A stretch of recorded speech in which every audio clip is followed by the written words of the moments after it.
10 խորհուրդ ինչպես դառնալ միլիոնատեր։ Հաջողության համար լավագույն ժամանակը։ Հաջողակ դառնալու եւ հարստանալու համար ավելի լավ ժամանակ չի կարող լինել, քան հենց հիմա։ Այն թե ինչպես եք դուք ապրում այսօր, որոշում է, թե ինչպիսին եք լինելու ապագայում։ Հեռատես եղեք, երբ ինչ-որ բան եք գնում, միշտ փորձեք հասկանալ դրա հետևանքները, այսինքն ոչ միայն մտածեք, թե ինչքան կծախսեք այժմ,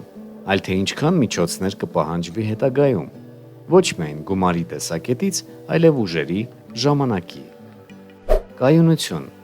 Շատ մարդկանց տրամադրվածությունը փողի նկատմամբ հաճախ փոփոխական է լինում։ Չափից շատ են սիրում, երբ կարողանում են դրանցով գնումներ կատարել եւ դրանից հաճույք ստանալ։ Չափից շատ են ատում, երբ զգում են դրանց պակասն ու իրենց կյանքի կախվածությունը դրանցից։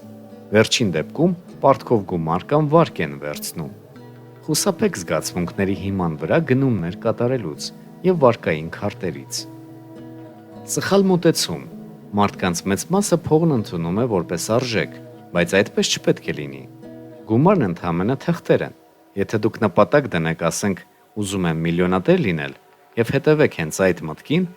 ապա դուք 100,000 էլ չեք ունենա։ Մինչդեռ եթե նպատակներ դնեք, որոնք իրականությանը համապատասխանում են, եւ հստակ քայլերով կամաց իրականացնեք դրանք, ապա լավ կհարստանաք։ Փողն ընդդեմ արժեքի։ Այնպիսի արժեք ստեղծեք, որը պետք է մնացածին, եւ այն ձեզ համար գումար կստեղծի։ Շատ մարդիկ, ովքեր վիճակախաղով մեծ գումարներ են շահել, շուտ էլ կորցրել են դրանք, որովհետեւ դրանցով արժեք չեն ստեղծել։ Թե ինչպես պետք չէ մտածել։ Եթե ձեր շրջապատը բացասականորեն է վերաբերվում փողին, ասում են, որ դա չարիք է եւ որ հարստությունը մարդուն վատն է դարձնում, այդ դեպքում ենթագիտակցորեն դուք տրամադրվում եք ընդդեմ հարստանալուն։ Այդ մոտեցումը փոխել է պետք։ Գնումների գնահատումը։ Բաց սովորություններից մեկն այն է, որ մենք երբեք չենք մտածում, թե իրականում ինչքան ենք ծախսում գնումների ժամանակ։ Չգիտենք, թե քանի ժամ է դա խլում աշխատանքից, ինչքան էներգիա եւ ուժեր ենք ծախսում։ Սովորեք գնումներին գնահատական տալ, մինչև դրանք կատարելը։ Գումարի օգտագործումը։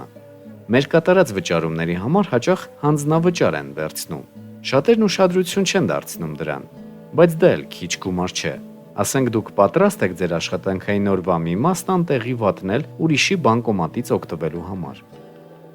Ունևոր մարդիկ իրենց հարստությունը գումարի տեսքով չեն պահում։ Հարուստ մարդիկ ունեն ակտիվներ, աղքատները վարկեր, պարտքեր եւ պարտավորություններ։ Պետք է կարողությունը ակտիվներում պահպանել, որ այն փրկվի ինֆլյացիայից։ Ուսուցման մասին։ Գիտելիքները ամենաարժեքավոր ակտիվն է։ Նոր հմտություններ ձեռք բերելով դուք կարող եք ավելի շատ գումար վաստակել։ Գիտելիքները ամեն ոլորտում էլ պետք կգան։